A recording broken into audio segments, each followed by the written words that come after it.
La famille, désolé pour l'autre live, j'ai dû interrompre à cause des appels. Avant que j'aille me retirer sur le mont Sinaï pour prier, pour écouter la voix de l'Éternel, moi j'avais dit aux Gabonais que mon bilan était simple et que je rentrais dans le coaching, que j'arrêtais un peu avec le Gabon et l'actualité politique parce que bon, j'avais fait mon rapport, j'ai fait le rapport, hein. J'ai fait le bilan de Yaali, j'ai fait le bilan du gouvernement gabonais et sans aucune émotion. C'est-à-dire que je n'ai pas été motivé par la haine ou bien motivé par la colère. De manière lucide et froide, j'ai donné mon verdict. J'ai dit que ce gouvernement a expiré, il doit partir. Que le Premier ministre doit démissionner, le président gabonais doit démissionner, l'Assemblée doit être dissoute, le Sénat doit être dissous, la cour de Yamado doit disparaître et il faut un Gabon nouveau. N'avais-je pas dit ça avant de partir? Et je parlais bien entendu sur la base des compétences, n'est-ce pas? Et pas pour des fins politiques. Je n'ai pas dit qu'il faut qu'ils s'en aillent pour que Ping prenne le pouvoir. J'ai dit qu'ils n'ont plus la sagesse pour diriger un pays.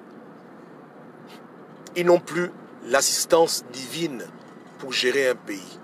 Maintenant, cette petite crise de coronavirus, qui est encore petite entre parenthèses, expose ce que je disais. Et même si on s'en sort par la grâce de Dieu, alléluia, ce ne sera pas fini. Le temps prouvera que j'avais raison. Le bilan, il est simple. Au-delà de la politique, ce régime, c'est fini. Ils ne peuvent pas. Je suis convaincu que beaucoup d'entre eux essayent de réfléchir, essayent d'être sages. Mais c'est Dieu qui donne à un peuple la sagesse. C'est Dieu qui donne à un homme la sagesse. Et quand Dieu s'est retiré d'un milieu, il ne va plus revenir. Quand Dieu a vomi quelque chose, c'est fini. Maintenant, est-ce que c'est Dieu qui a créé le régime Bongo? Pas du tout. Mais à cause des populations, Dieu était obligé de donner un peu la sagesse pour qu'on puisse un peu vivre. Vous comprenez, non?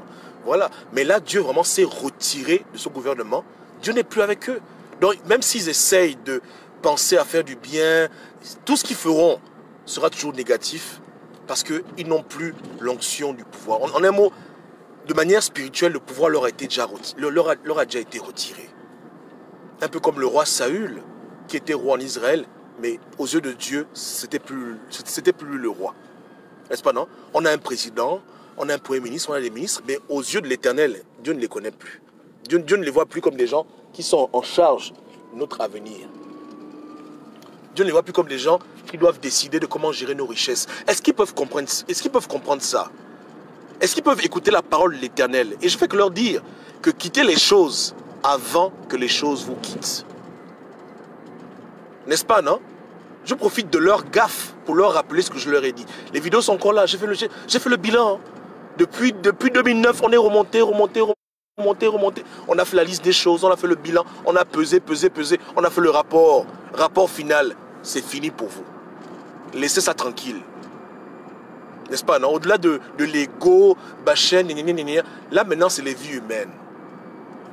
Vous voyez que même si le virus, il est contagieux et virulent, si nous les hommes, on n'arrive pas à avoir des bonnes méthodes pour éviter d'être contaminés et gérer la crise, parce que la crise elle est aussi psychologique, ça finira mal. Vous comprenez? Donc cette psychose qui est créée par cette intervention où ils disent qu'ils vont entrer dans la maison des gens, c'est un problème. C'est un véritable problème, surtout s'ils persistent dans cette décision. N'est-ce pas? Eux-mêmes, ils creusent leur tombe. Parce que le plus grand ennemi du régime Bongo, ce n'est pas les faux opposants. C'est eux-mêmes leur propre ennemi. C'est eux-mêmes qui donnent le bâton pour qu'on leur tape dessus. Vous comprenez? C'est pas moi, c'est pas Danger, c'est pas les Gabonais. C'est eux-mêmes qui sont leurs plus grands adversaires. Ils se combattent eux-mêmes. Là, il n'y a rien de politique. On doit gérer une crise. Une crise sanitaire, une crise médicale, une épidémie. Il y a quoi de politique dedans? Donc là, ça demande simplement du bon sens, de la réflexion, et ça s'arrête là. Ce n'est pas voter pour moi, voilà PDG. Ça n'a rien à foutre avec ça. Là, c'est simplement mettre en exergue ses compétences, ses talents de manager, ses talents d'administrateur. C'est purement et simplement un examen, hein, avec des questions et des réponses. Ça n'a rien de politique dedans. C'est une crise grave. Une maladie infectieuse qui fait des ravages. Il faut gérer ça. Ça s'arrête là. Mais regardez vous-même comment ils n'arrivent pas à gérer ça. Je fustige même les gens qui les critiquent, parce que beaucoup de gens qui les critiquent n'apportent pas de conseils. Mais vous-même, regardez. Pourquoi les gens veulent forcer quand Dieu a dit que c'est fini? Hein? Pourquoi les gens insistent quand Dieu leur dit que c'est plus bon pour vous? Retirez-vous un à un, tranquillement, pour éviter le pire. Pendant qu'il est encore temps. Pendant que vous ne voyez, puisque vous ne voyez pas vous-même le danger venir. Dieu vous dit que le danger arrive, mais vous ne voyez pas le danger venir. Vous insistez à vouloir gérer un pays, alors que Dieu ne veut plus que vous gérez ce pays. Pour des choses comme ça. Pour des choses comme ça, qui dépassent le cadre politique.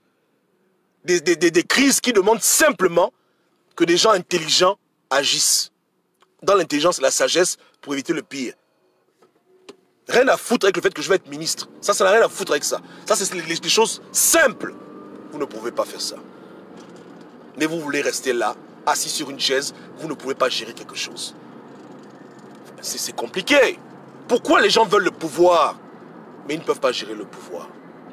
Pourquoi les gens veulent être ministres, mais ils ne peuvent pas agir comme un ministre? Pourquoi l'homme veut avoir une voiture, il ne sait pas conduire? Pourquoi l'homme veut avoir un avion, il ne sait pas piloter? Pourquoi l'homme est comme ça? Pourquoi l'homme est comme ça? Pourquoi les gens sont comme ça? Pourquoi l'homme est comme ça? Hein?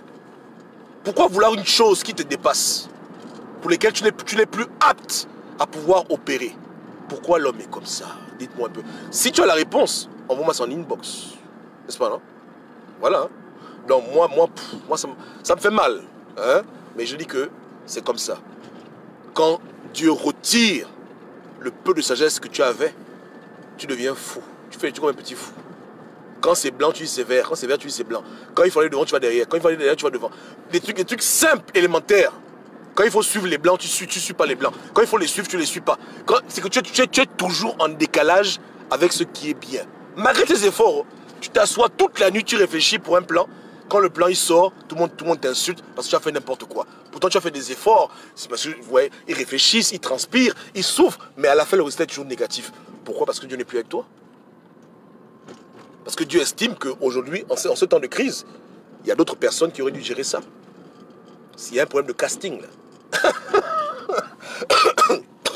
Ah merde, désolé. Il estime qu'à l'heure là, tu n'es pas là où tu dois être. Toi, il t'envoie à la retraite, mais tu insistes. Donc, conclusion, la crise vient, on n'est pas prêt pour la crise. C'est la catastrophe, c'est la déroute. C'est la déroute et nos parents sont au Gabon. Merde alors. Je ne vais pas me fâcher. Oh. Mais je commence à me fâcher parce que moi, je n'ai rien à foutre des gens. Quelqu'un, tu veux être président, sois président. Tu veux être ministre, sois ministre. Mais quand tu commences à mettre ma famille en danger, je commence à ne plus apprécier. Parce que si votre incompétence met nos parents en danger, si à cause de vos conneries, de ne pas savoir gérer une crise, hein, nos parents attrapent le coronavirus et meurent, vraiment, on va reprendre du service. Et ça commence à bien faire. Parce qu'on ne fait que vous parler, vous ne voulez pas comprendre les gens. Vous comprenez, non? Gérez-moi ça bien.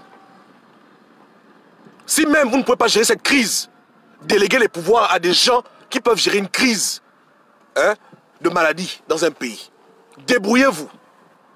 Parce que vraiment, ça commence vraiment à m'énerver au plus haut point. Il n'y a pas que moi qui commence à grincer des dents. On se comprend, non? Vous avez voulu être en charge. Faites votre foutu travail. Parce qu'il s'agit des vies humaines. C'est pas un jeu. C'est pas le PDG, on vote. Ça n'a rien à foutre avec ça. On a beaucoup de parents âgés au Gabon. Âgés. Et on sait nous tous qu'il n'y a pas beaucoup d'hôpitaux. Il n'y a pas beaucoup de matériel. Arrêtez. Arrêtez.